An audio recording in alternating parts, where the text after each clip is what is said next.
Dieu ne peut jamais détruire l'humanité sans pour autant avertir l'humanité. Voilà pourquoi on dit aujourd'hui, non, le Covid-19, c'est la maladie que Dieu a envoyée pour punir l'humanité. Non, non, non, non. Le Covid-19 n'est pas la maladie pour que Dieu punisse l'humanité. Si Dieu veut punir l'humanité, Dieu n'a pas besoin d'utiliser le Covid-19. Parce que le Covid-19 vient des laboratoires des hommes. Dieu ne peut pas utiliser ce que l'homme a fait pour détruire son peuple qu'il a mis sur la surface de la terre.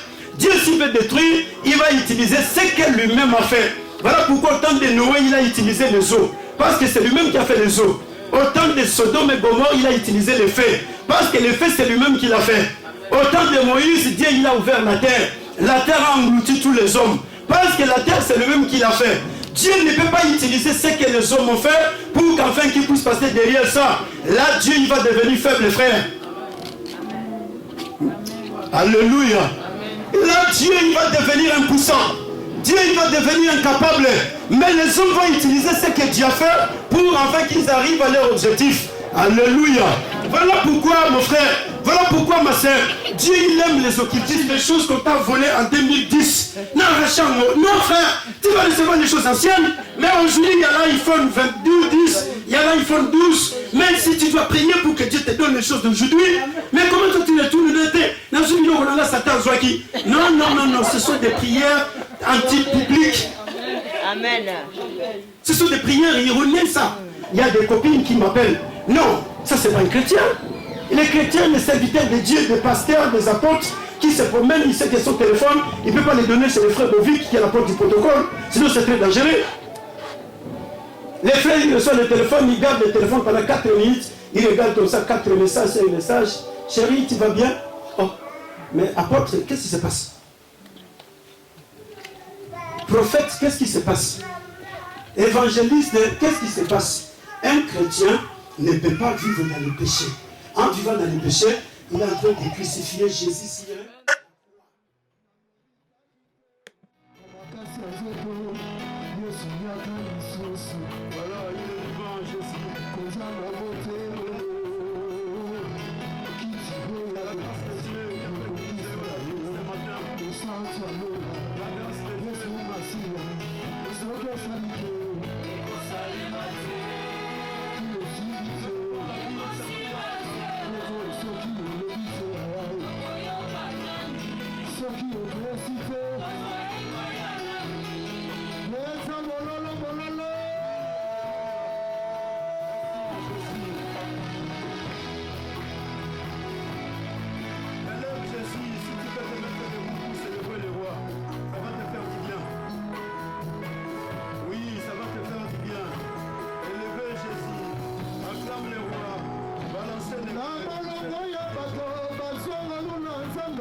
Alléluia. Alléluia. Amen. Écoutez mon frère, écoutez ma soeur. Si tu réalises réellement l'amour de Dieu, tu ne vas pas rester calme. Cela doit bouillir dedans de toi. Cela doit bouillir dedans de toi. Aujourd'hui, les gens, ils ont peur de Satan. Les gens, ils ont peur de Covid-19. On se dit, non, il ne faut pas qu'on se serre la main, il faut qu'on se salue comme ça. N'est-ce pas? Venez, Keren, tourne un peu. Keren, regarde-moi. Tu vas me saluer. Non, soyons sérieux, nous allons un peu réfléchir pendant 1 minute, tous ensemble. Je suis malade. Quand quelqu'un est malade, il y a une température qui monte, oui ou non? C'est tout le corps qui ressent que réellement je suis malade. La température traverse tout le corps. Alors si ma température traverse tout mon corps et que je viens, je te salue comme ça, qu'est-ce qui va se passer? Non, l'église entière, tout entière, nous allons répondre. C'est pas seulement Keren est en train de faire un exercice pédagogique avec moi. Nous, l'église, nous allons répondre. Qu'est-ce qui va se passer? Hein? Si ma température est très élevée et que je te salue comme ça, qu'est-ce qui va se passer? Ah. Mais pour me répondre, c'est grave. Alléluia. Les gens, ils ont peur de Covid-19. Les gens, ils ont peur des variants anglais. Ils ont peur de Satan. Mais écoutez, frère, écoutez, ma soeur, ce qui est très important, merci le Colis, vous allez vous asseoir. Toi et moi, nous devons vivre sans crainte. Toi et moi est plus efficace que la prière que nous faisons sur la terre des vivants. La prière de Jésus, cette prière n'est pas révolue. Cette prière n'est pas une prière ancienne. Elle est toujours en vogue jusqu'aujourd'hui. Voilà pourquoi la parole dit, il est à la droite du Père, il intercède en notre faveur. Et la parole déclare, il est le seul, celui qui est capable de sauver parfaitement tous ceux qui s'approchent à Dieu par son biais. Alléluia. Le diable, il est venu après l'homme, frère. On n'a pas besoin d'avoir peur du diable. Moi, je m'étonne, les chrétiens, ils ont peur du diable. Le diable, il est venu après toi. Le diable, il est venu après moi. J'ai existé avant le diable. Au ciel, il était l'ange de Dieu. Mais quand il est venu sur la terre, l'homme existait déjà avant lui. Et pourquoi moi, je vais avoir peur de quelqu'un qui est venu après moi? Toi, tu peux avoir peur de ton fils? Mais pourquoi tu as peur du diable? Alléluia. Il est venu rencontrer l'homme dans les jardins, oui ou non? Mais pourquoi vous avez peur du diable? Frère, sœur, pourquoi on a peur de la maladie, on a peur du Covid-19?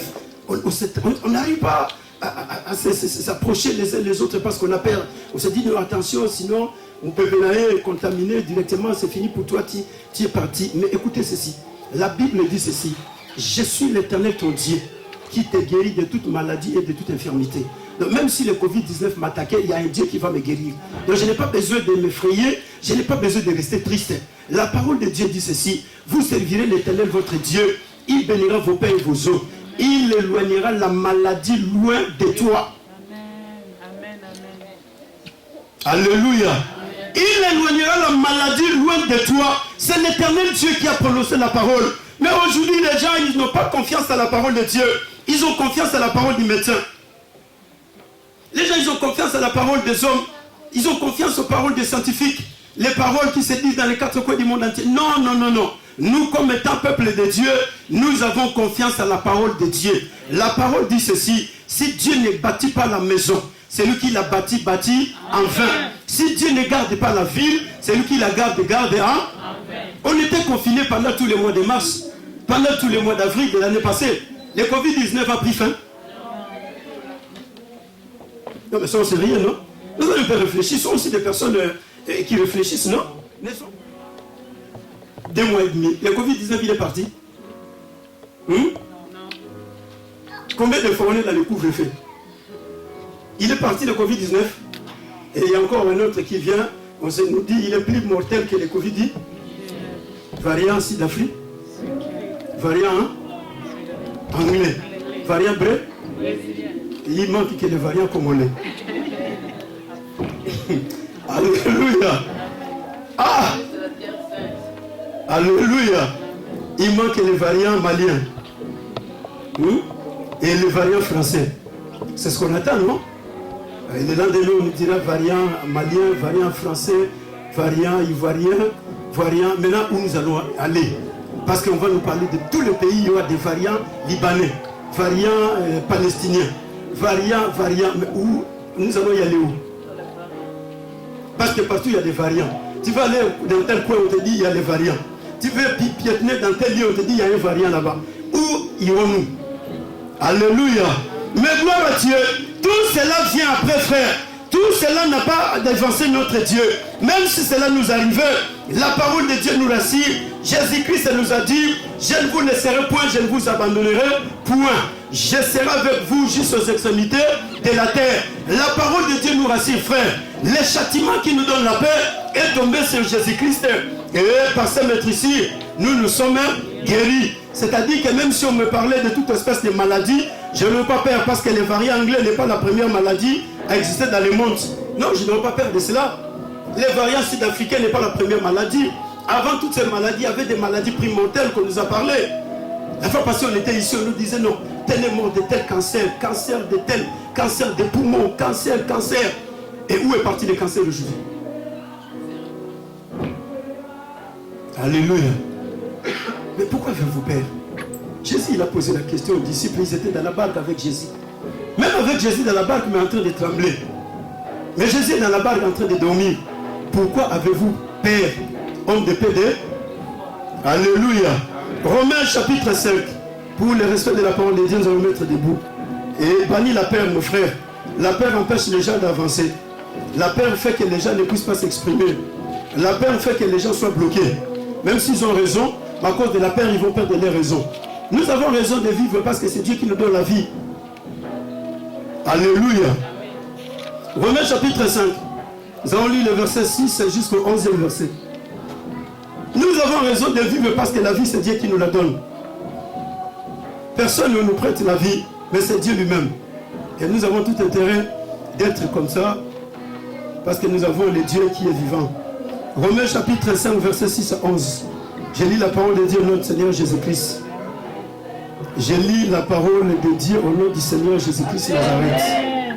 Car lorsque nous étions encore sans force, Christ autant marqué est mort pour des impies.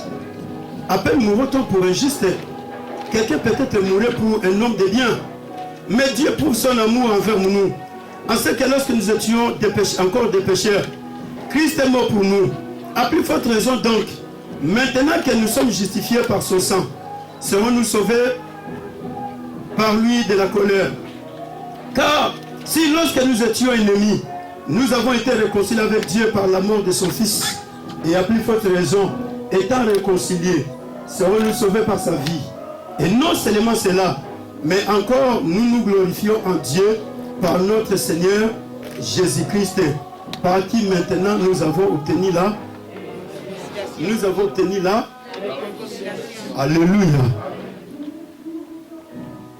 Que Dieu nous bénisse notre Seigneur Jésus-Christ Nazareth. La parole dit ceci.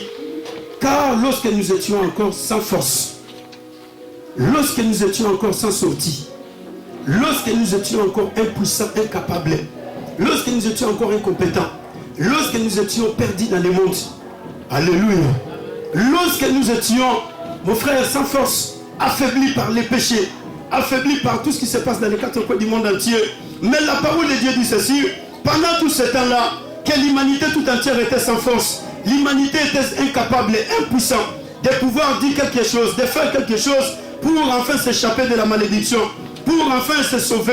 Mais la parole de Dieu nous dit, Christ autant marqué est mort pour des impies. Alléluia. Christ autant marqué est mort pour des impies.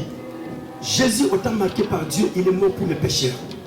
Jésus autant marqué pour Dieu, il a accepté d'offrir sa vie. Mais écoutez frère, l'humanité tout entière était sans force.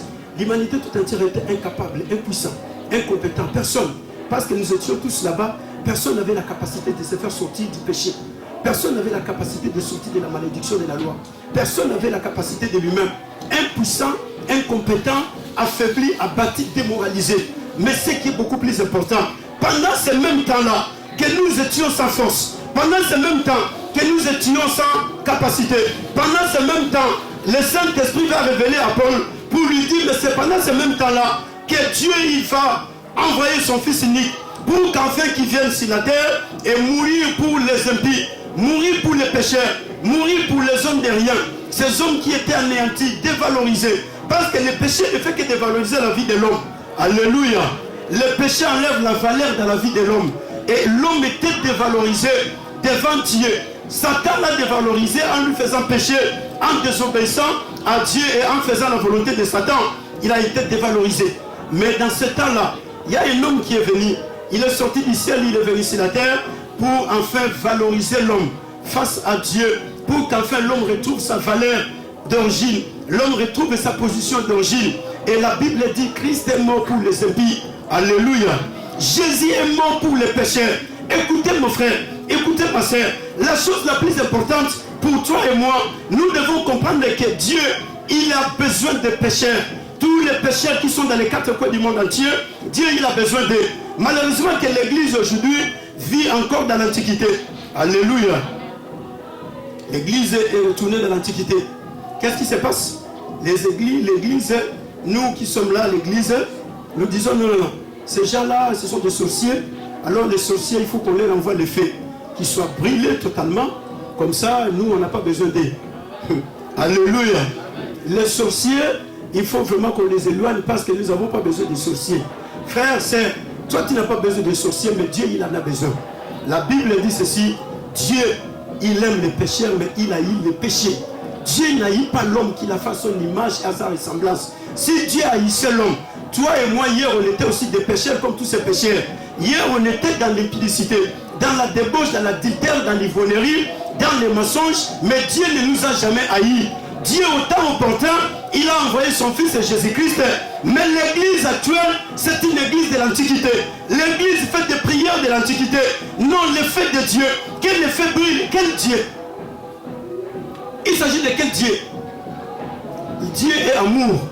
Et le Dieu qui est amour, frère, tu demandes l'effet en son nom, ce fait ne va pas descendre. Raison pour laquelle je vais poser une petite question. Depuis qu'on a commencé à envoyer le feu pour brûler les sorciers, moi je n'ai jamais été à Pantin, au cimetière, pour qu'on me dise non, cette personne qu'on est en train d'enterrer aujourd'hui, c'est le feu des chrétiens qui l'ont brûlé, voilà pourquoi il est mort. Je n'ai jamais écouté.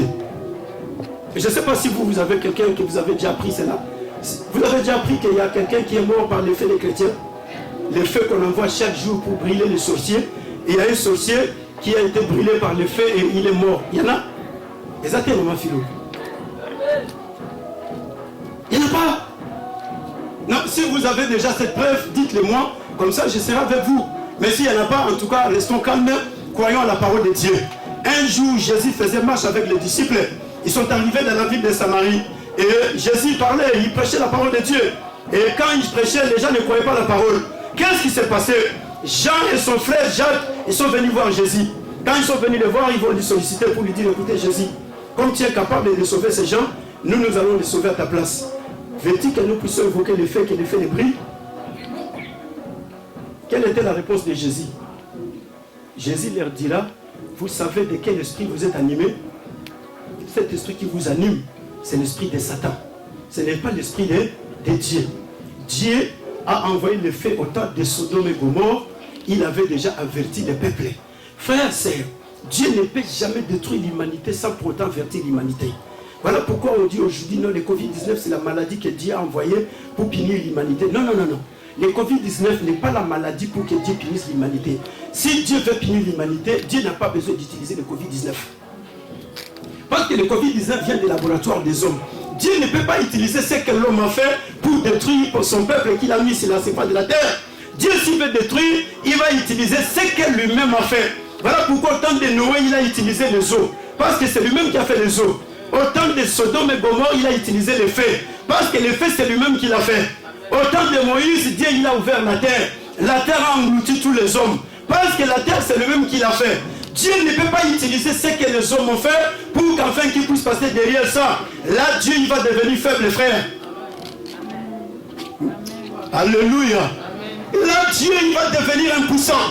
Dieu, il va devenir incapable. Mais les hommes vont utiliser ce que Dieu a fait pour enfin qu'ils arrivent à leur objectif. Alléluia. Voilà pourquoi, mon frère, voilà pourquoi, ma soeur, Dieu, il aime les occultistes.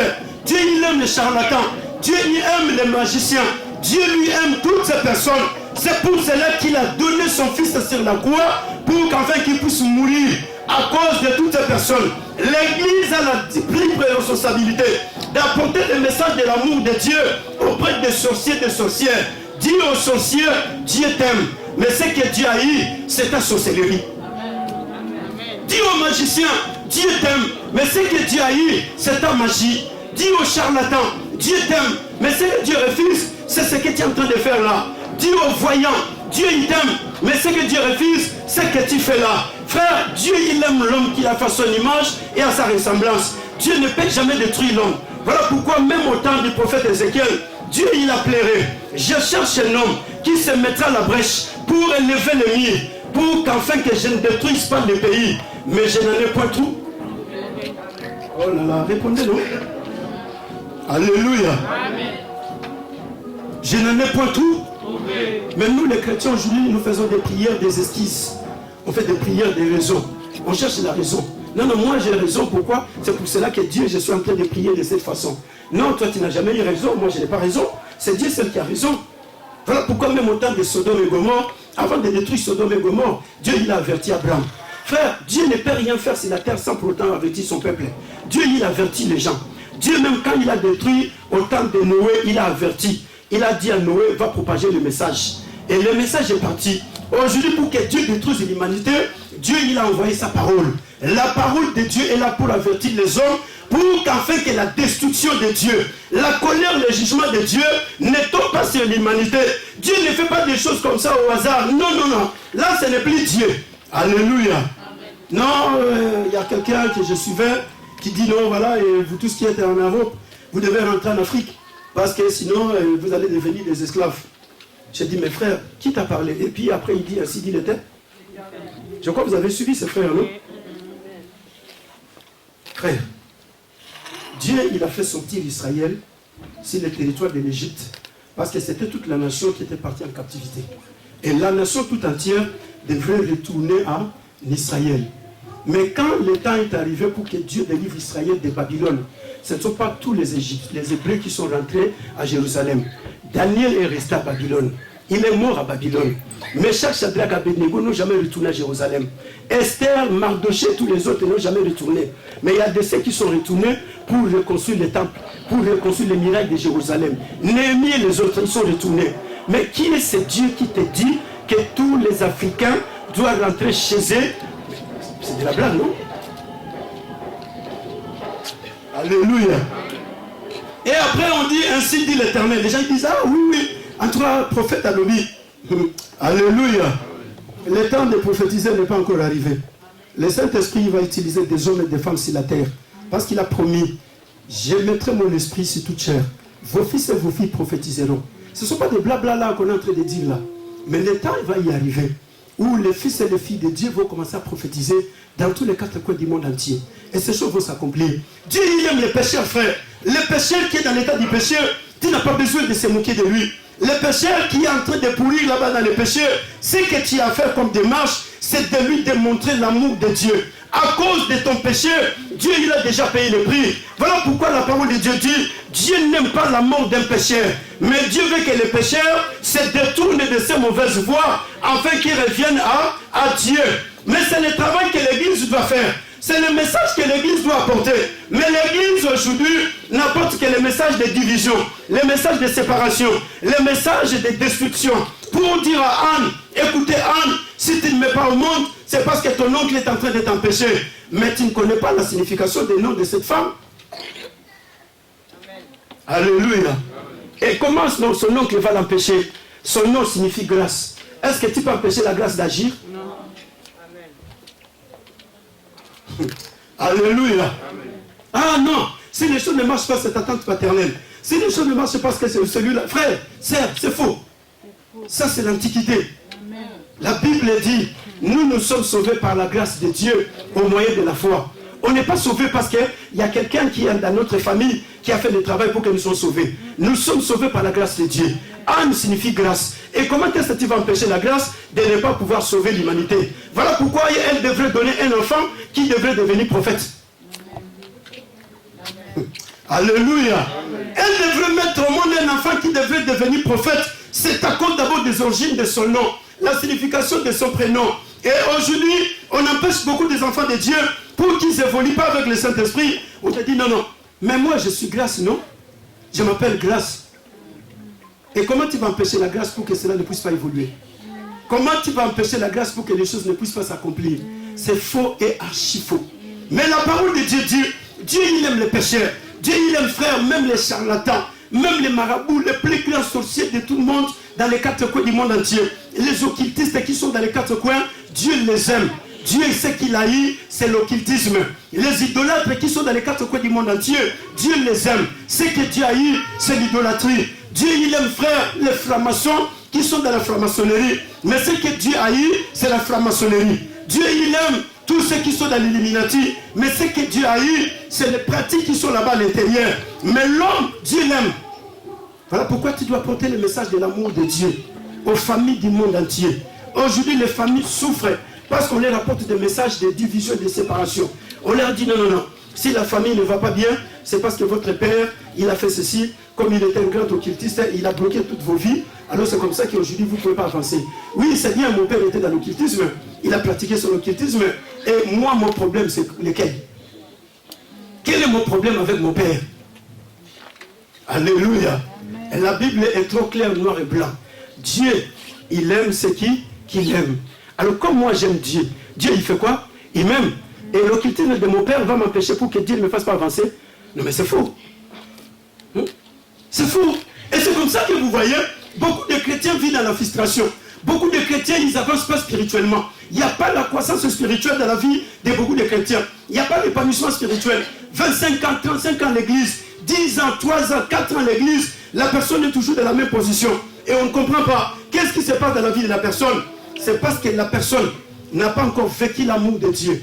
Écoutez mon frère, quand on vit l'amour de Dieu, on n'a plus peur de rien. Celui qui vit l'amour de Dieu, il sait que l'amour de Dieu a été manifesté. La Bible dit, quand nous étions encore sans force, nous étions encore pécheurs, Dieu m'a aimé. Maintenant que Dieu m'a aimé et il m'a sauvé du péché, c'est aujourd'hui que Dieu va me détruire? Non, répondez-moi. Aujourd'hui que Dieu t'aime, c'est aujourd'hui que Dieu va te détruire? Mais hier quand tu étais dans les péchés, Dieu t'a aimé. Même quand tu étais dans les bars, Dieu te protégeait. Tu allais boire du vin, mais Dieu te protège. Tu allais faire la prostitution, Dieu il te garde. Dieu il t'épargne, il dit non, non, toi j'ai besoin de toi. Malgré tout ce que tu es en train de faire, mais j'ai besoin de toi.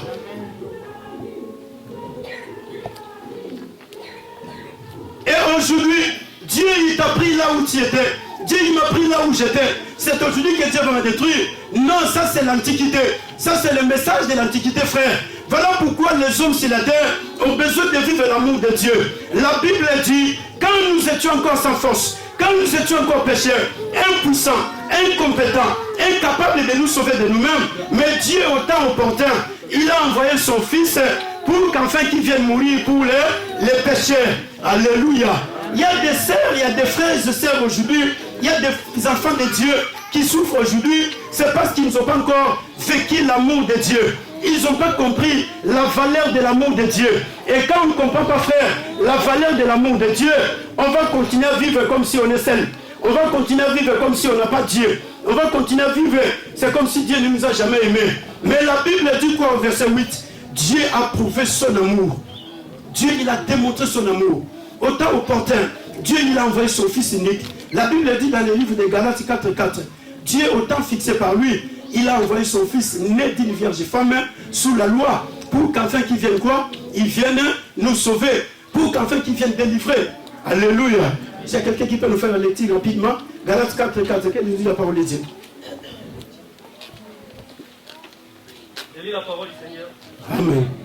Et lorsque les temps ont été nés d'une femme, née sous la loi. Née sous la loi. 5. C'est là seulement. Lorsque les temps ont été d'accord, il s'agirait de politique, économique, toutes les conditions possibles. Dieu, il attendait le temps. Frère, Dieu, il fait chaque chose à son temps. Le temps fixé par Dieu, quand il arrive, personne n'empêchera Dieu d'agir. Le temps était arrivé, Dieu, il a fait déplacer son Fils du ciel. Il est venu sur la terre. Et quand il arrive sur la terre, il est venu pour enfin sauver les hommes de la puissance du péché. Jésus est venu libérer les hommes de l'emprise du diable Satan. L'homme était devenu esclave du péché. L'homme était devenu la proie du diable Satan. L'homme était dévalorisé. Mais Jésus-Christ est venu pour enfin racheter cet homme qui a été vendu esclave du péché pour qu'il retourne auprès du Créateur. Et Jésus il a payé le prix. C'est la croix de Golgotha. Il a donné sa vie, frère, en rançon. La rançon a été payée pour qu'en fait que l'humanité tout entière aujourd'hui puisse vivre la gloire de Dieu. Pour que l'humanité tout entière puisse aujourd'hui, Jésus lui-même il a dit, j'ai donné ma vie en rançon. Prenez cela et mangez car c'est mon corps qui est livré pour vos péchés. Buvez cela car c'est mon sang qui est répandu pour le pardon du péché de plusieurs. Alléluia. Dieu il a manifesté son amour. Romains chapitre 5, le verset 8 dit ceci. Dieu il a manifesté son amour envers nous. En faisant quoi? Le verset 8 du livre des Romains. S'il y a un frère ou une sœur qui peut nous faire lecture rapidement. Je lis la parole du Seigneur. Oui, vas-y. Et Dieu prouve son amour envers nous. Dieu prouve son amour envers qui? Envers nous. Alléluia.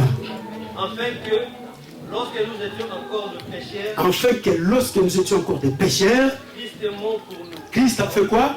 Est mort pour nous. Christ a fait quoi? Est mort pour nous. Lorsque nous étions des pécheurs, Christ a fait quoi? Est mort pour nous. La parole de Dieu dit ceci. Dieu a prouvé son amour envers nous. Nous, c'est toi, nous, c'est moi, nous, c'est tous les hommes qui sont dans les quatre coins du monde entier. Nous, ce sont tous les fils et les filles de Dieu qui sont répandus dans les quatre coins du monde entier. Dieu, il a manifesté son amour, frère. Dieu, il a démontré son amour envers nous en nous donnant son fils en sacrifice. Christ est mort pour nous sur la croix à cause de nos péchés. Écoutez, frère, écoutez, ma soeur, Jésus n'est pas mort sur la croix pour que les pasteurs deviennent des riches sur la terre. Ça, c'est la parole qui vient du diable Satan. Parce qu'aujourd'hui, le message qui est transporté dans les quatre coins du monde entier, les pasteurs doivent être riches pour que les gens acceptent le message qu'ils sont en train de prêcher. Si les pasteurs ne sont pas des riches, c'est-à-dire que ces pasteurs ne viennent pas de Dieu. Frère, Jésus lui-même, il a vécu sur la terre, il a marché à pied pendant des années. Mais en marchant à pied, il a sauvé des milliards de hommes. Il a ouvert les yeux des aveugles. Il a fait marcher les paralytiques. Il a fait parler les sourds-muets. Jésus a opéré des miracles dont aucun pasteur riche sur la terre ne l'a déjà opéré. Alléluia. Amen. Jésus est mort sur la croix. Il est venu régler les problèmes du péché. Jésus n'est pas venu mourir sur la croix, frère, pour qu'enfin que les chrétiens deviennent des riches. Jésus n'est pas mort pour ça. Parce que les chrétiens aujourd'hui, ils croient que pour faire la vie chrétienne, il faut être riche. Non, Jésus n'est pas mort pour la richesse. Jésus est mort pour moi. Jésus est mort pour toi. Jésus est mort pour tous les pécheurs dans les quatre coins du monde entier. C'est pour cela qu'il a donné sa vie sur la croix. Il est venu régler les problèmes du péché. Parce que le péché, c'est la seule chose qui a mis l'homme et Dieu en conflit. C'est ce qui a fait que l'homme et Dieu puissent se séparer. Et quand l'homme et Dieu se sont séparés, l'homme était devenu la proie du diable.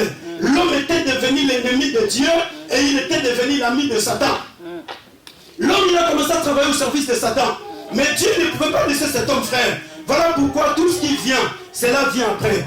Même Satan lui-même, il vient après. La maladie vient après. La malédiction vient après. Dieu, quand il a mis l'homme dans le jardin, la Bible dit, Dieu, il a béni l'homme. Il a dit, soyez féconds, multipliez, remplissez la terre, assujettissez-la, dominez sur les oiseaux du ciel, sur tout animal qui se met sur la surface de la terre. Dieu, il a béni l'homme, frère. La malédiction est venue après. C'est-à-dire que les chrétiens n'ont pas besoin aujourd'hui de commencer à se proumener. Je suis en train d'arracher. Je suis en train de détruire les fondements de la malédiction. Non. La malédiction est venue pourquoi? Parce que l'homme, il a violé la loi de Dieu. La malédiction, frère, ce ne sont pas les choses que les gens sont en train de faire dans les quatre coins du monde entier. La malédiction, c'est le fait de violer la loi de Dieu. Il n'y a aucun homme sur la terre qui a la capacité de maudire son prochain. Personne. Même ton père n'a pas la capacité de te maudire. Même ta mère, il n'en a pas. Même ton oncle paternel, il n'en a pas. Pourquoi? Parce que lui-même est sous la malédiction. Comment quelqu'un qui est maudit va te maudire? Le diable ne maudit personne. Mais celui qui maudit, c'est Dieu. Alléluia. Amen. Je vais vous donner un exemple de comment ça se passe. Nous avons le président Macron qui nous a demandé de vivre dans les couvre-feu. Après 18 heures, on ne peut pas te voir dans la vie. Le président, il a fait sortir la parole. Et quand la parole sort, tu ne verras ni par ailleurs le président dans un coin pour arrêter les gens après 18 heures. Tu ne verras pas. Tu ne verras pas le président après 18 heures pour contrôler les gens qui n'ont pas de masque. Tu ne verras pas. Mais dans les rues, nous allons retrouver les pauvres, nous allons retrouver les militaires, nous allons retrouver les gendarmes. C'est comme ça que ça se passe aussi avec Dieu. Dieu lui donne la loi. La loi de Dieu, c'est la parole de Dieu. Dieu lui dit, tu ne tueras point, tu ne déroberas point, tu ne commettras point d'adultère, tu n'envieras point, tu n'haïras point ton prochain. C'est la loi de Dieu. Maintenant, Dieu, il veille sur sa loi. Le président, il est en train de veiller sur la parole qui est sortie de sa bouche. Mais le président, il sait que moi, je ne vais pas me mettre dans la rue pour commencer à arrêter les gens qui ne vont pas obéir à ma loi. Mais le président, il sait qu'il y a des policiers qui sont là. Et quand les policiers t'attrapent, il te dit, mais monsieur, tu sais pas qu'après 18 ans, il ne faut pas être dans la rue. Et tu n'as pas mis de masque, pourquoi? Tu n'as fait pas ceci. Lui, il te prend, il t'amène à la garde à vue. C'est les policiers qui t'amènent à la garde. Alors c'est comme ça que Dieu, quand nous violons la loi de Dieu, les démons, ils viennent pour exécuter la loi de Dieu. Maintenant, les démons, ils viennent, ils travaillent. Est-ce que Satan, il dit quoi? Oh. Mais Dieu, il t'a dit que tu ne déroberas point. Toi, tu as volé. Est-ce que voler, c'est Dieu? Non, voler, c'est pour moi. Donc, moi, je vais exercer mon autorité parce que tu as volé. Il est écrit dans la parole de Dieu, tu n'haïras pas. Mais toi, tu as haï. Alors, qu'est-ce que je fais? Moi, je dois exercer mon pouvoir parce que Dieu me l'a donné. Voilà pourquoi ce jour-là, quand le sacrificateur Josué était dans un état compliqué, Satan est apparu devant Dieu pour le réclamer. Il est venu dire à Dieu, mais non, voilà ce qu'il a fait. Donc, c'est bien lui. Et Josué, la Bible dit, Dieu, ce jour-là, il a réprimandé Satan. Alléluia. Alors, la malédiction, c'est la violation de la loi de Dieu. Et quand on vient de la loi, il y a la malédiction qui vient. Mais aujourd'hui, on dit aux chrétiens, non, il faut beaucoup qu'à l'origine, il y a malédiction. Ah. Les chrétiens, ils sont fatigués. Et quand on parle de Bouka, là, ils sont très forts. Les gens, ils se mettent debout, même quand ils dormaient, ils se réveillent. Ils attendent Bouka, ils commencent à Bouka. Et après, ils se retrouvent fatigués. Et quand on lui demande d'adorer, sa voix ne se fait pas entendre. Sa voix ne va pas se faire entendre. Mais quand tout de suite, je vais dire, nous allons chasser tous les démons. Même aux Champs-Élysées, on va nous écouter, il y a des gens qui sont en train de chasser les démons là-bas. Pour dire quoi? Les gens, ils ont beaucoup plus peur de Satan que de Dieu. Et comme on a peur de Satan, c'est comme ça que Satan, il ruine la vie des gens. Parce que la peur, frère, détruit tout. Quand tu vis dans la peur, sache-le que tu ne pourras pas avancer dans ta vie. La perte de toutes les potentialités, la perte de toutes les capacités. Même si tu es non capable de faire quelque chose, tu ne vas pas le faire parce que tu as peur. Il y a des gens qui devraient avancer aujourd'hui, mais ils n'avancent pas parce qu'ils ont peur. C'est dit, non, il y a des sorciers de la famille. Toi, tu crois que tu vas finir tous les sorciers sur la terre des vivants? Jésus est mort à Tikabangot. À l'époque de Jésus, il y avait des sorciers sur la terre. Et c'est Jésus les a tous exterminés. Jésus, il avait guéri certains malades. Il y a des gens qui sont restés malades sur la terre. À l'époque de Jésus, il y avait des inflammations. Jésus les a laissés sur la terre. Et tu crois que c'est toi qui vas les exterminer? Tu crois que c'est moi qui vais les exterminer? Non! Nous, ce que nous avons, c'est quoi? C'est de vivre l'amour de Dieu. C'est de savoir que Dieu nous a aimés. Et cet amour-là, frère, de telle manière dont Dieu nous a aimés, il a donné son Fils. Le Fils de Dieu mort sur la croix. Jésus a donné sa vie en rançon. Pour moi, frère, je suis heureux parce que je suis sur la terre pour vivre l'amour de Dieu. Je suis dans la joie parce que je sais qu'il y a un sauveur qui a donné sa vie pour moi sur la croix de Golgotha. Même si le diable venait m'attaquer à gauche, je lui dis, je reconnais la valeur de l'amour de Dieu dans ma vie. Même s'il venait m'attaquer à droite, même s'il m'attaquait devant, derrière, mes frères, la chose la plus importante, et ce que le diable n'a jamais toujours compris, c'est la valeur de l'amour de Dieu pour l'homme. Le diable, il a toujours été étonné, il a toujours été épaté, frère, voir des fils et des filles de Dieu dans les quatre coins du monde entier qui ont dormi hier affamés, qui se réveillent le matin pour dire, Dieu, tu es bon. Amen. Le diable s'étonne, mais il dit, comment toi tu as dormi affamé et le matin tu dis Dieu il est bon. Il s'étonne, comment toi tu n'as pas de travail, tu te réveilles le matin, tu dis que Dieu est bon. Il s'étonne, comment toi tu n'as rien dans ta poche, tu dis que Dieu il est bon. Ça c'est la chose qui dépasse le diable. Et lui il ne comprend pas. Tout ça c'est quoi? C'est l'amour de Dieu que je suis en train de vivre, frère. Cet amour-là, je l'expérimente parce que c'est l'intimité entre moi et Dieu. Aujourd'hui, beaucoup de chrétiens, ils sont encore dans l'Ancien Testament. Ils n'ont jamais été introduits dans la Nouvelle Alliance. Ils sont encore dans l'Ancienne Alliance. Écoutez, frère, nous ne sommes pas dans l'Ancienne Alliance. Nous sommes dans la Nouvelle Alliance. La Nouvelle Alliance, c'est l'alliance de l'amour. La Nouvelle Alliance n'est pas l'alliance des lois et des conditions. La loi et la condition étaient dans l'Ancien Testament. Si tu obéis à la voix de l'Éternel ton Dieu, l'Éternel ton Dieu te Mais dans la nouvelle alliance, ce n'est pas ça. Dans la nouvelle alliance, si tu crois, tu verras la gloire de Dieu. Alléluia. Amen. Si tu crois, tu verras la gloire de Dieu. Non, ne nous faut pas retourner tout le temps dans l'ancienne alliance. Ça, c'était la loi que Dieu avait donnée au peuple. Jésus dit, si tu crois seulement, tu verras la gloire de Dieu. Frère, la croyance est plus forte que l'obéissance. Parce que la croyance va au-delà de l'obéissance. Voilà pourquoi l'Église doit expérimenter. L'Église doit vivre l'amour de Dieu. Quand on ne vit pas l'amour de Dieu, frère, il y a la frustration. Quand on ne vit pas l'amour de Dieu, il y a la solitude. Il y a des choses qui se passent. Et les gens, ils se voient inutiles. C'est comme ça que vous verrez, il y a des chrétiens qui se voient inutiles, Maman Philo. Pourquoi? Parce qu'ils n'ont pas encore vécu l'amour de Dieu, Maman Blandine. Mais quand tu commences à vivre l'amour de Dieu, tu comprendras que tu n'es pas inutile sur la terre des vivants. Tu es utile pour Dieu, tu es utile pour l'Église, tu es utile pour la nation. Mais quand on ne vit pas l'amour de Dieu, on se voit inutile. Ah, maintenant on s'en est l'Église, voilà. Moi je ferais quoi dans cette famille? Moi personnellement, mais qu'est-ce que je ferais pour ce pays? Quel est mon apport? Tu te sens inutile. Mais quand tu commences à vivre l'amour de Dieu, tu comprends que je suis très important. Pour cette nation, je suis très important. Pour ma famille, je suis très important. Pour cette église, je suis très important. Parce qu'en moi, il y a l'amour de Dieu qui habite en moi. Et cet amour-là, je dois le communiquer aux familles du monde entier. Cet amour-là, je dois le partager avec l'humanité. Cet amour-là, je dois l'emmener là où les hommes sont en train de vivre dans le désespoir. Là où les hommes sont en train de vivre dans le dépaysement. Je dois apporter l'amour de Dieu. Frère, c'est le péché qui a créé le conflit entre l'homme et Dieu. Mais Jésus a payé le prix du péché sur la croix de Golgotha. Tous son péchés sont privés de la gloire de Dieu. Mais la parole dit, ils sont justifiés gratuitement par l'œuvre de la rédemption qui est en Jésus-Christ de Nazareth. Nous sommes justifiés gratuitement par l'œuvre de la rédemption. Dans l'amour de Dieu, la première des choses, c'est le pardon. Dieu nous a aimés et il nous a pardonné. Oh, celui qui vit l'amour de Dieu, il est capable de pardonner en une minute. Même si on t'a fait beaucoup de mal, mais tu as la capacité de pardonner. Parce que Dieu t'a pardonné, il n'a pas fait une liste de te présenter tes péchés. Aujourd'hui, les gens ils disent non.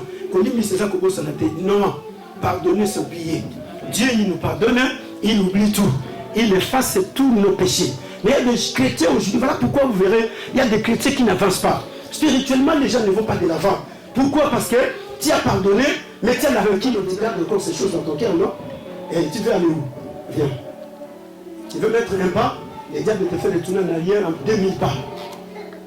Voilà pourquoi la première des choses, Dieu il a pardonné. Voilà pourquoi la Bible dit, nous sommes justifiés par son Fils. Par l'amour sacrifié de Jésus-Christ, Dieu nous a justifiés.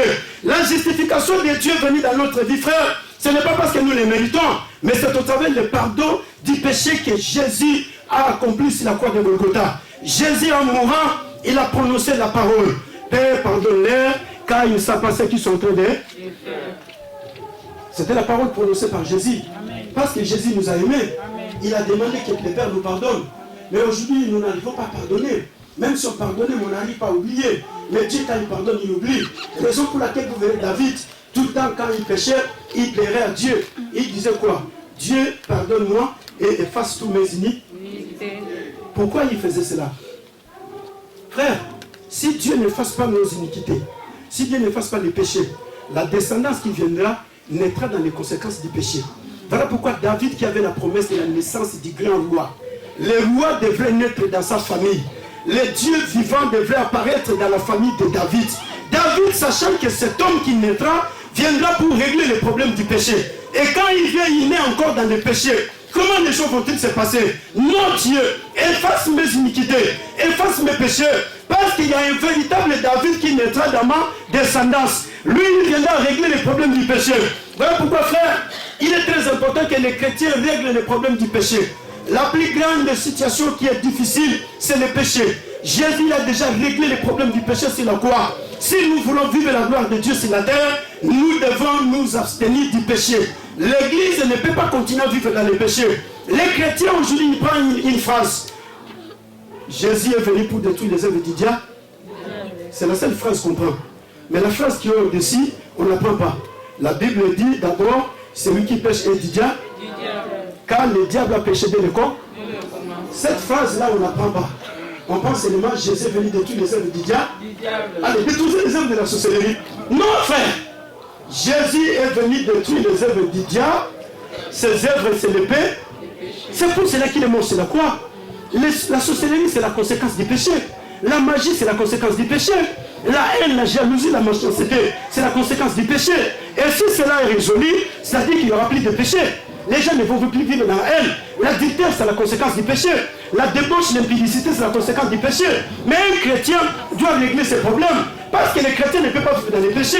Les chrétiens, il va commettre un péché, mais il ne peut pas vivre dans les péchés. Les chrétiens ne peuvent pas se réveiller. Il se réveille, il est conscient que sur mon téléphone, il y a des copines qui m'appellent. Non, ça c'est pas un chrétien. Les chrétiens, les serviteurs de Dieu, des pasteurs, des apôtres, qui se promènent, il sait que son téléphone, il ne peut pas les donner chez le frère Bovic qui est à la porte du protocole, sinon c'est très dangereux. Les frères, ils reçoivent le téléphone, ils gardent le téléphone pendant 4 minutes, ils regardent comme ça 4 messages, 5 messages. Chérie, tu vas bien? Oh, mais apôtre, qu'est-ce qui se passe? Prophète, qu'est-ce qui se passe? Évangéliste, qu'est-ce qui se passe? Un chrétien ne peut pas vivre dans le péché. En vivant dans le péché, il est en train de crucifier Jésus sur la croix. Il est en train de ramener Jésus sur la croix.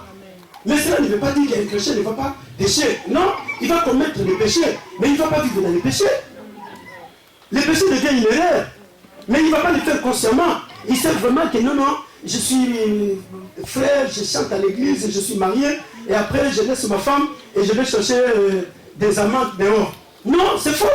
Je reste mon mari, je viens, je commence à courir derrière les hommes, les femmes d'autrui, derrière les hommes d'autrui. Il reste sa maison, il commence à côtoyer, envier la maison de l'autre. C'est pas ça la vie d'un chrétien.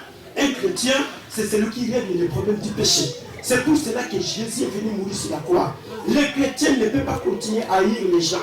Les chrétiens ne peuvent pas vivre dans la jalousie. Les chrétiens ne peuvent pas vivre dans la méchanceté, la colère. Les chrétiens ne peuvent pas vivre dans la haine. Les chrétiens ne peuvent pas envier. Même si tu voyais la sœur Blandine avancer, tu dois dire merci à Dieu. Et tu dois l'appuyer pour qu'elle puisse avancer. Mais tu ne dois pas avoir la haine pour dire ah non. Comme ça, non, c'est faux. Amen. C'est faux et archi faux. Ce n'est pas une chrétien. Parce que je sais que derrière la bénédiction de la sœur Blandine, moi aussi je suis bénéficiaire. Israël a été délivré parce qu'Esther était dans la royauté. Et si ce peuple haïssait Esther, qu'est-ce qu'elle lui arrivé? Mais aujourd'hui nous avons des chrétiens qui se disent ah non, Pierre était dans la prison, mais l'église était en train de prier pour Pierre. Mais aujourd'hui quand les pasteurs tombent dans le mal, que font l'église? Mais pourquoi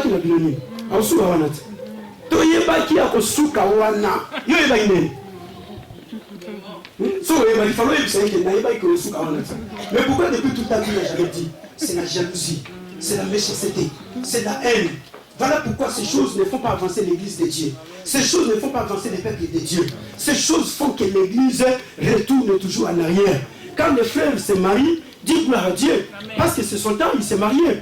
Quand la sœur se marie, dis gloire à Dieu, parce que c'est son temps. Quand les frères reçoivent quelque chose, dis gloire au Seigneur, aide-les pour avancer. Mais ne viens pas dire, ah oui, je vais tout faire.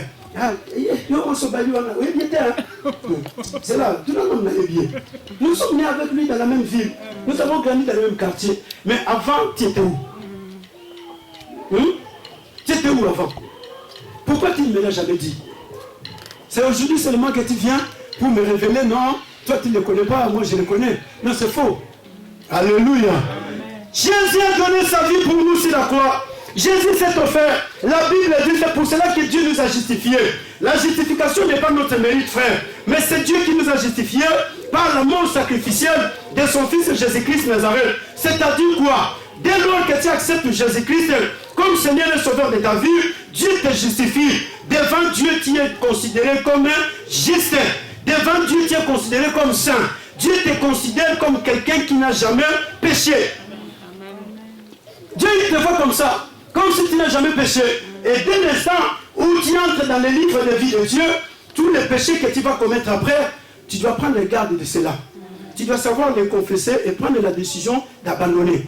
Tu ne peux pas continuer à vivre dans les péchés parce que là tu es en train de crucifier encore Jésus sur la croix. Jésus ne peut plus retourner sur la croix, frère. Il a été déjà crucifié, il a payé le prix du péché. Et la Bible dit, Dieu nous a justifiés Et en nous justifiant, nous sommes réconciliés avec Dieu. C'est-à-dire que le conflit qui existait entre nous et Dieu, Jésus est venu, il a réglé ces problèmes. Les conflits, c'était quoi? Les péchés. Voilà pourquoi dans le jardin, quand l'homme sortait du jardin, Dieu ne l'avait pas laissé comme ça. Dieu, il a démontré son amour. Il a montré à Satan que j'aime l'homme, que j'ai fait à mon image, à ça. L'homme, il s'est fait lui-même des feuilles de figue pour se couvrir la nudité. Et quand le soleil est apparu, ça frappait les figues, les feuilles se sont séchées. Il se sont retrouvés encore nus. Mais Dieu, qu'est-ce qu'il a fait? Dieu, il a tué un animal. Oh, quel amour. Amen. Alléluia. Amen. Quel Dieu, frère, qui nous aime. Dieu va tuer un animal. Et la Bible dit, Dieu, il va prendre la peau de l'animal. Et quand il prend la peau de l'animal, Dieu, il va couvrir l'homme et la femme. Et Dieu va les mettre en dehors du jardin. Cela symbolise quoi? Cela symbolise que vous êtes justifiés. Partout où vous allez y aller, personne ne vous touchera. Partout où vous allez y aller, personne ne vous fera du mal. Voilà pourquoi Paul dit, qui condamnera les élus de Dieu? Qui les accusera? C'est bien plus Dieu lui-même qui justifie. Frère, c'est Dieu qui nous justifie. Personne n'a le droit d'accuser. Parce que Dieu, il a pris la peau d'un animal. Oh, le véritable animal qui a été sacrifié, c'est Jésus-Christ de Nazareth. Et la peau de Jésus, Dieu nous a revêtis. C'est-à-dire que Dieu, aujourd'hui, il ne me voit pas moi. Dieu ne te voit pas toi, mais Dieu, il voit Jésus qui est mort sur la croix. Si c'était pour toi et moi, frère, personne ne pouvait se présenter devant Dieu. Personne ne pouvait adorer Dieu. Peut-être qu'en venant ici, hier, tu avais déjà parlé mal des gens. Hier, tu avais déjà peut-être mis ton mari mal à l'aise. Peut-être que tu as indigné ta femme, mais tu es venu adorer Dieu. Pourquoi? Parce que Dieu ne nous voit pas nous. Mais Dieu, il voit Jésus qui est en train de donner sa vie sur la croix. Dieu, il voit le sang qui est en train de couler sur la croix. Dieu, il voit Jésus qui est mort sur la croix. Père, Père, pourquoi m'as-tu abandonné? Dieu, il voit cet homme-là qui est en train de réclamer. Pourquoi m'as-tu laissé? Mais cet homme, la Bible dit, il est né sans péché. Dieu l'a fait devenir péché pour que toi et moi nous devenions bénédiction de Dieu. Dieu l'a condamné sur la croix, frère, pour que nous soyons libérés de la condamnation. Jésus a payé le prix du péché sur la croix. Les hommes sont délivrés. Écoutez mon frère, écoutez ma soeur. Le problème de la délivrance aujourd'hui pose problème. Parce qu'en français, la délivrance, c'est le tomber et le relever. En français. Quand tu tombes et tu te relèves, tu es délivré. Alléluia. Alors la langue d'origine de la Bible, ce n'est pas le français. La langue d'origine de la Bible, c'est l'araméen. En araméen, quand on parle de délivrance, on parle de l'affranchissement. Ça dit que la personne est affranchie. Voilà pourquoi Jésus n'a pas utilisé le mot délivrance. Jésus, il a dit, vous connaîtrez la vérité, et la vérité vous affranchira. Parce que Jésus, il a fait tout en araméen. Jésus n'a pas parlé français. Jésus n'a jamais parlé l'espagnol et le portugais. Jésus n'a jamais parlé toutes ces langues-là. Jésus parlait araméen. Et dans la langue araméenne, quand on parle de la délivrance, on parle de l'affranchissement. C'est-à-dire que la personne est affranchie de quelque chose qui l'empêchait pour qu'il ne soit pas libéré. Voilà pourquoi il a parlé.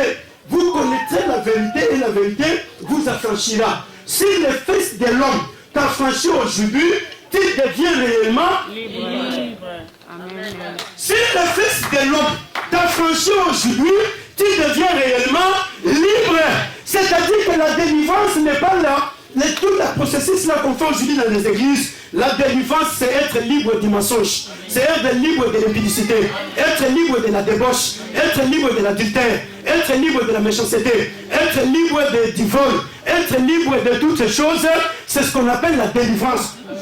Dieu ne travaille pas avec le savoir, Dieu il travaille avec la connaissance. Les justes ne sont pas délivrés, frère, par les efforts, mais les justes sont délivrés par la connaissance de la vérité de la parole de Dieu. Amen. Vous connaîtrez la vérité. La connaissance de Dieu vaut mieux que le sacrifice. Celui qui a la connaissance, frère, tu ne vas pas le tromper. Celui qui a la connaissance, tu ne vas pas le ruiner. Celui qui a la connaissance, comment vas-tu le faire? Je peux ou ne pas tomber, frère, je suis assuré que Jésus m'a déjà délivré. La chose qui m'handicapait, je suis délivré. Mais qu'est-ce qui se passe? Ah, unité. Maintenant, on a ici arrêté. Donc il faut maintenant côté ma prière à ma casse pour la délivrer. Frère, quelle est la prière de ma casse dans mon côté? Hein, ça c'est l'Ancien Testament, non? Ça c'est l'Antiquité. Alléluia. Il y a des chrétiens qui aujourd'hui qui arrachent. Vous arrachez parce que vous êtes encore dans l'Ancien Testament. Il y a des chrétiens qui continuent à détruire. Frère, dans la nouvelle alliance, Jésus il a dit ceci. Je vous donne le pouvoir de marcher sur les serpents et sur les scorpions. Et c'est toute la puissance de l'ennemi. Rien ne vous nuit. Jésus n'a jamais parlé de détruire. Oh, vous allez détruire les murs de Jéricho. Boukamir à Jéricho. Non. Jésus a dit, en mon nom, vous chasserez les démons. C'est fini. On n'a pas de choses à détruire. C'est fini. Ça, ce sont des prières d'antiquité pour faire entrer les gens dans l'Ancien Testament. Écoutez, mon frère, la différence entre l'Ancienne Alliance et la Nouvelle Alliance ne se trouve pas des pages blanches et noires qui sont entre Matthieu et Malachie. La différence est que Dieu, dans l'Ancien Testament, il a travaillé avec des serviteurs. Dans l'Ancien Testament, Dieu il a travaillé avec des croyants. Abraham était un croyant. Mais dans la Nouvelle Alliance, Dieu travaille avec ses fils et ses filles. Moi, je suis le fils de Dieu. Je ne suis pas un croyant, frère. Moi, je vis l'amour de Dieu parce que je suis le fils de Dieu. Je ne peux pas me comparer avec Élie. Élie était un serviteur. Or, un serviteur, il est payé selon le travail qu'il est en train de faire. Mais un fils n'a jamais été payé chez son père. Si le père commence à payer le fils, là, les choses sont complètement ruinées. Moi, je ne suis pas le serviteur de Dieu, frère. Je suis le fils de Dieu. Voilà pourquoi ce jour-là, ce n'est pas l'enfant qui devrait mourir sur la croix, mais c'est un fils qui doit mourir sur la croix. Un enfant nous est né, un fils nous est donné. Frère, quand on est encore enfant, on vit dans l'Ancienne Alliance. On continue à courtoyer Moïse. On continue à envier Abraham. On continue à envier Daniel. Daniel était un serviteur. Daniel, il m'envie moi. Mais toi, tu ne peux pas envier Daniel. Ah, Nzamba Daniel, alerte avec ces histoires-là. Amen, amen, amen. Moi, je suis le fils de Dieu. Je suis dans la maison de mon père. Frère, ce garçon ne viendra pas chez son père pour demander le salaire. Tout ce que son père a, c'est lui qui est l'héritier. Amen. Amen. Alléluia. Amen. Mais le serviteur, il vient, il travaille. À la fin du mois, on doit lui payer. Parce qu'il a mis même la récompense. Mais moi qui suis le fils de Dieu, mais quelle est la récompense que tu vas me donner? Alléluia. Ce qui vous fait du mal parce que vous n'avez pas encore atteint ce niveau-là. Voilà pourquoi vous avez besoin des prophètes. Vous avez besoin qu'on vous dise, Bouka, sur vous quittez, aux hommes, on a continué à s'améliter. Tu vois comme si tu n'as pas prié. Il y a des gens qui se sentent malades. Depuis qu'on a commencé, mais moi je n'ai pas écouté là où on nous a demandé de détruire. Je n'ai pas écouté. Frère, je suis le fils dans la maison de mon père. Qu'est-ce que je vais encore détruire? La parole de Dieu trop claire, noir et blanc. Ceux qui sont connus par l'Esprit de Dieu sont des fils et des filles de Dieu. Moi je suis le fils dans la maison de mon père. Je vais commencer encore à détruire. Qu'est-ce que je vais détruire? Écoutez frère, l'amour du serviteur, c'est un amour qui est limité. Jésus il a dit, je ne vous appellerai plus serviteur, mais je vous appellerai ami. Quand vous allez faire ce que je vous ai demandé. Frère, l'amour du serviteur, c'est un amour qui est basé sur le travail. Si tu travailles bien, je t'apprécie. C'est comme quand vous allez au travail. L'amour de ton patron, et quand tu travailles bien, le jour où tu seras malade, le patron va te remplacer. Amen.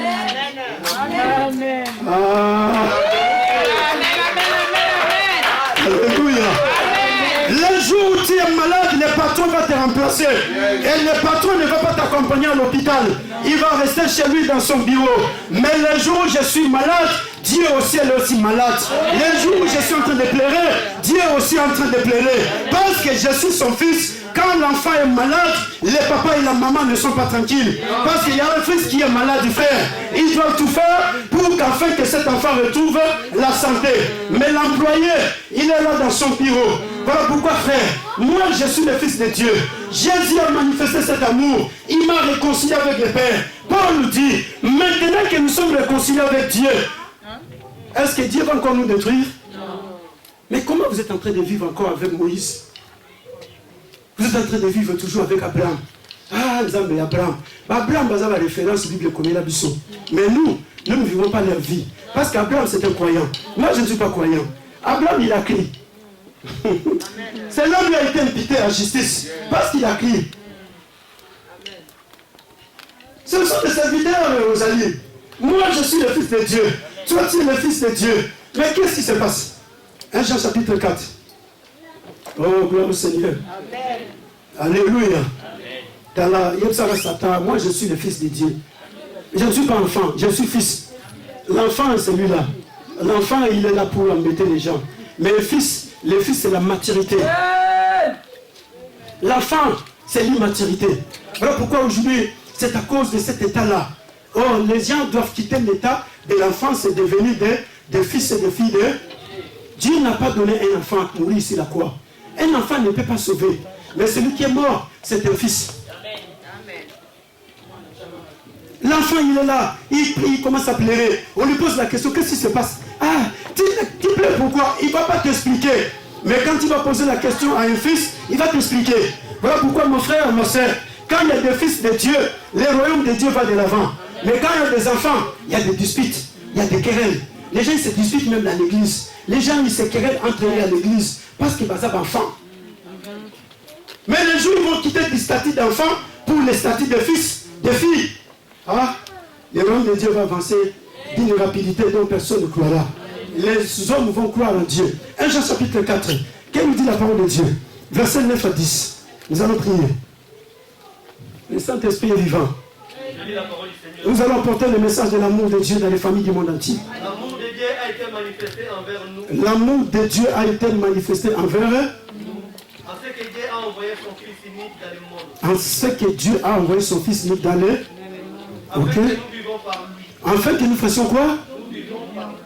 Ah, afin que nous vivions par lui, c'est qui? Jésus. Ah, frère.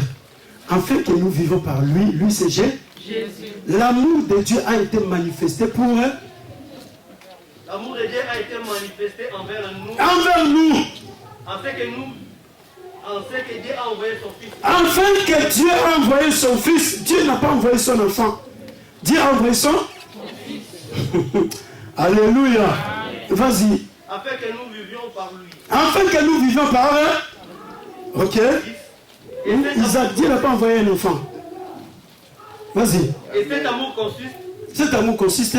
Non point à ce que nous avons aimé Dieu. Non point à ce que nous avons aimé Dieu.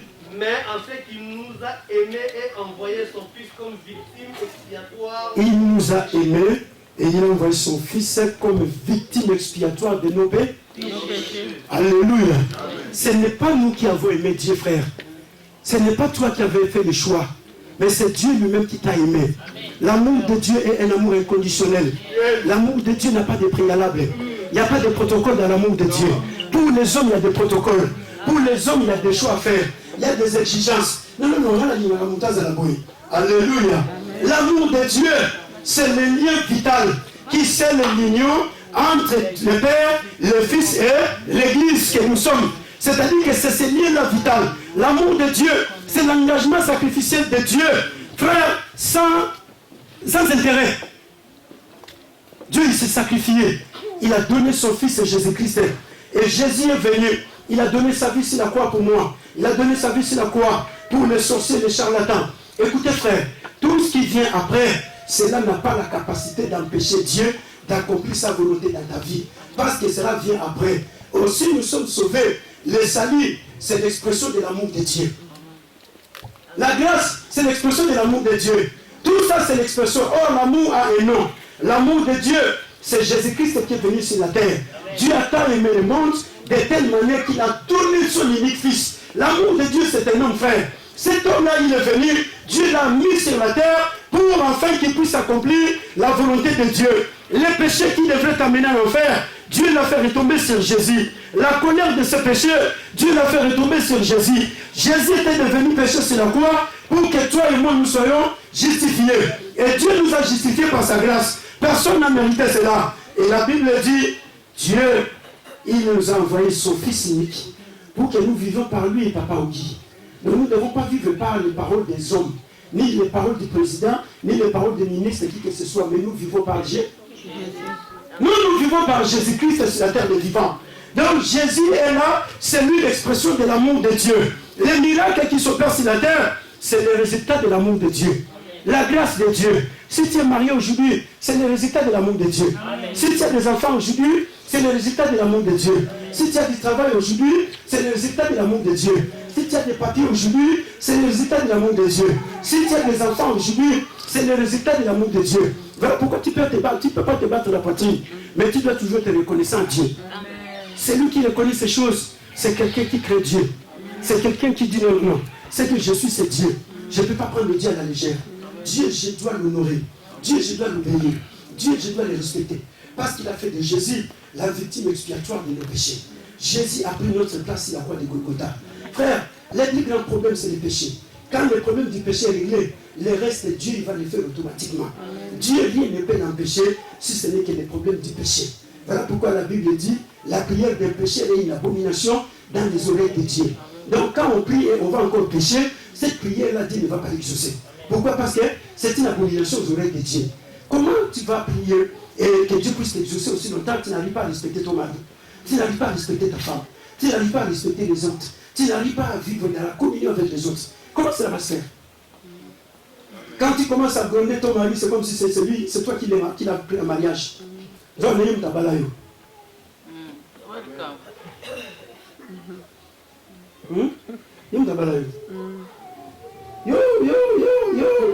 toi là. Alléluia. L'amour de Dieu. Voilà pourquoi quand tu reconnais la valeur de l'amour de Dieu, tu ne seras jamais désespéré. Parce que Dieu, il travaille avec le Fils. Or, nous vivons dans une autre dimension de la relation avec Dieu. Notre relation avec Dieu est la relation du Père au... Oh là là. Du Père au... Nous ne vivons pas dans la relation du Père à l'enfant. L'enfant, cet enfant, quand il commence à faire des bruits, on va commencer à chercher à le cajoler. Il faut lui donner des biscuits, des bonbons. Mais quand Sarah commence à faire des choses, nous allons les suspecter. On dit là, mais Sarah, à son âge, pourquoi il est en train de faire de pareilles choses? Parce que Sarah est adulte. Et voilà, l'enfant, c'est l'immaturité. Donc quand on est immature, on reste dans cet état-là, les choses ne vont pas avancer. Quand on est immature, on va commencer à changer des églises en églises. Quand on est immature, on va commencer à changer de pasteur à pasteur. Quand on est immature, on va commencer à voir les erreurs des autres.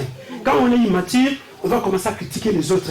Quand on est immature, on ne va pas chercher à faire avancer le royaume de Dieu. Mais on est là pour critiquer. On est là pour voir. Non, tu ne vois pas ce que la sœur Blandine avait fait ce jour-là. Mais celui qui est mature n'a pas besoin de regarder les erreurs des autres. Mais celui qui est mature a besoin de dire, quel est mon apport dans cette église? Quel est mon apport dans cette famille? Quel est mon apport dans cette société? Qu'est-ce que j'apporte? Jésus n'est pas venu critiquer les prophètes qui sont passés avant lui. Parce que Jésus c'est un fils. Jésus n'a pas critiqué tous ces gens-là. Mais Jésus, il a dit, parmi tous les prophètes, il y a un plus grand prophète de tous les prophètes, c'est Jean-Baptiste. Frère, tu as la capacité de vanter les mérites de l'autre. Tu as la capacité de vanter les mérites de l'autre qui est en train d'avancer. Jésus, comme étant fils frère, il n'a pas eu Jean-Baptiste, il n'a pas envié. Jésus va dire, il n'y a pas de plus grand prophète, mais lui-même il est le plus grand prophète. Mais il va vanter les mérites de Jean-Baptiste. C'est lui qui avait dit ce jour-là, je ne suis pas digne de délier les chaussures et les sandales, les pieds de mon maître. Je ne suis pas digne, mais c'est lui qui s'est humilié. Jésus va commencer à vanter son mérite parce qu'il était fils. Un fils, frère, a la capacité de vanter les mérites de l'autre. Quand l'autre fait bien les choses, il a la capacité de l'encourager. Quand l'autre fait bien les choses, il a la capacité de l'acclamer. Non. En tout cas, c'est très bien, mon frère, avance. Dieu est avec toi, tu dois avancer. Mais quand on est enfant,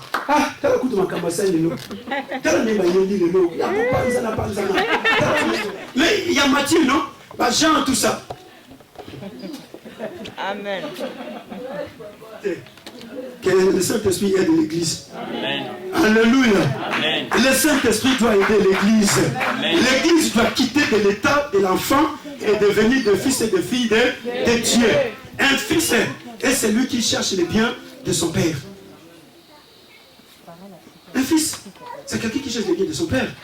Aujourd'hui, nous sommes en train de prendre la responsabilité de nos parents. Parce que nous sommes devenus des fils. J'ai des fils et des filles. Donc il y a Lydia Mondele qui est là, qui est ma fille. Je suis dans la joie parce que Lydia va faire avancer le royaume. Amen. Alléluia. Amen. Mais qu'est-ce qui se passe? Le diable il retient les gens toujours dans les choses. Il faut arracher. Tu es en train d'arracher les choses qu'on t'a volées en 2021. 2000 combien? 17. Aujourd'hui tu es en train de les arracher en 2021. Il va y avoir en 2017. Bon, on va arracher au niveau. C'est bien. Mais en arrachant, on nous a dit non. Alléluia. Amen. En 2017, on avait quelle espèce de téléphone? Je vais finir par là. En 2017, on avait quelle espèce de téléphone? Ah, aidez-moi, je vais finir par là.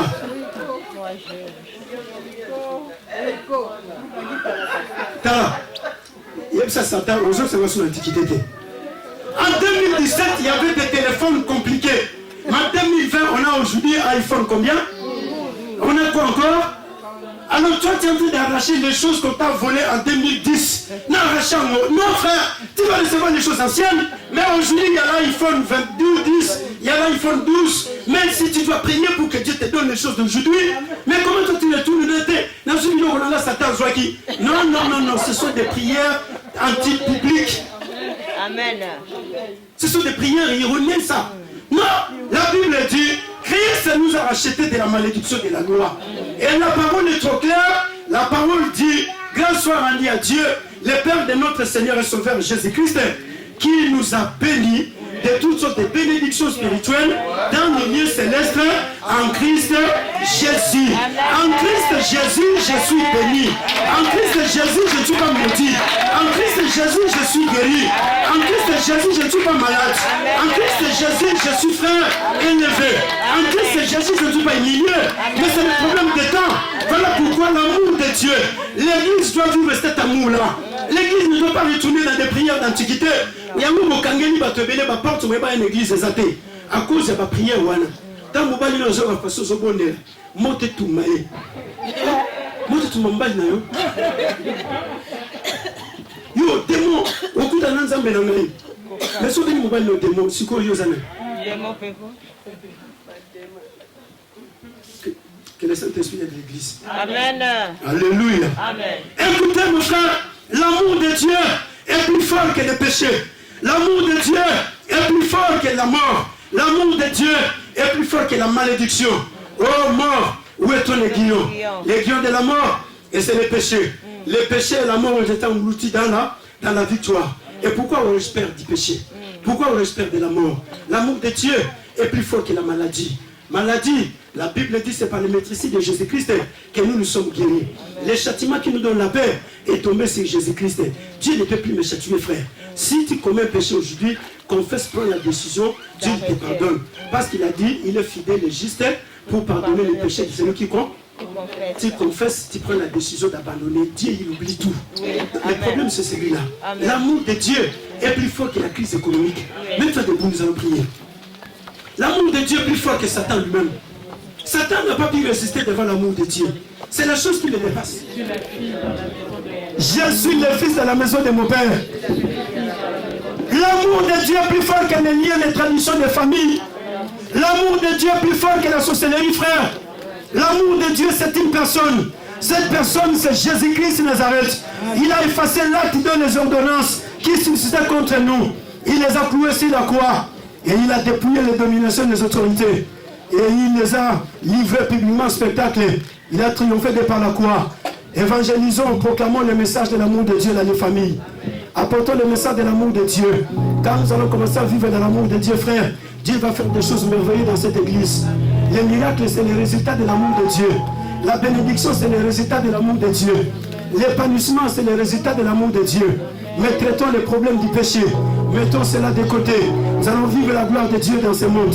Dieu, il va nous utiliser d'une manière incroyable. Oh, nous ensemble.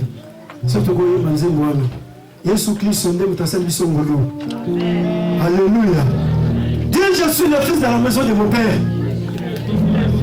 Je suis le fils de la maison de mon père. Tout ce qui est à mon père, cela m'appartient. Oh, parle avec vous à force. Tout ce qui est à mon père, cela m'appartient.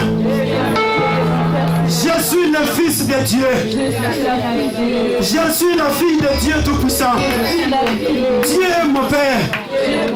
Dieu est mon père. Dieu est mon père. Rien ne peut m'empêcher d'avancer. Rien ne peut m'empêcher. J'ai vu de la gloire de Dieu sur la terre des vivants. Parce que je suis le Fils bien-aimé de Dieu. Dieu il m'a scellé de son sceau.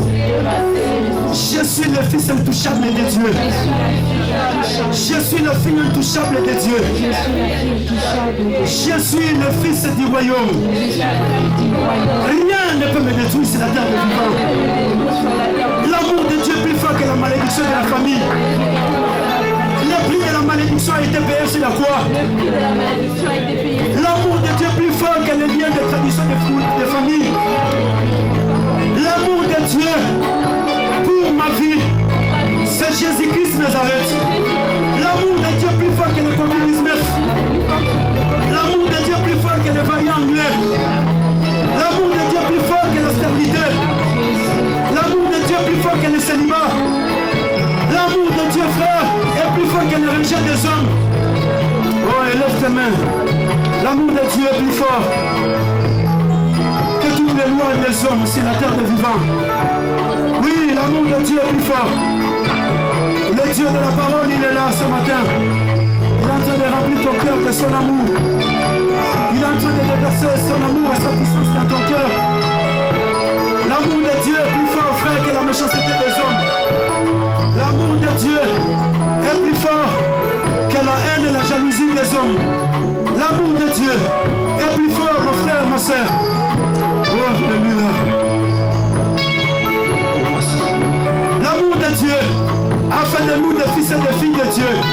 Nous sommes devenus des héritiers de Dieu. Tu vas parler au Saint-Esprit ce matin. Dis-lui, cher Saint-Esprit de Dieu, je veux vivre l'amour de Dieu tous les jours.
diable est empêché, là où il te retient encore dans l'esclavage du péché, là où il te retient, il retient encore tes pensées, dans la captivité de la bassesse, là où le diable te ramène encore dans les lieux très hauts, très bas.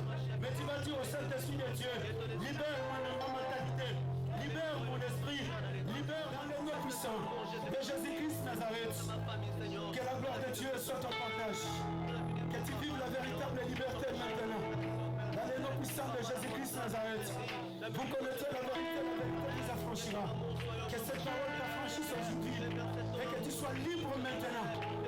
Là où le diable te faisait reculer en arrière.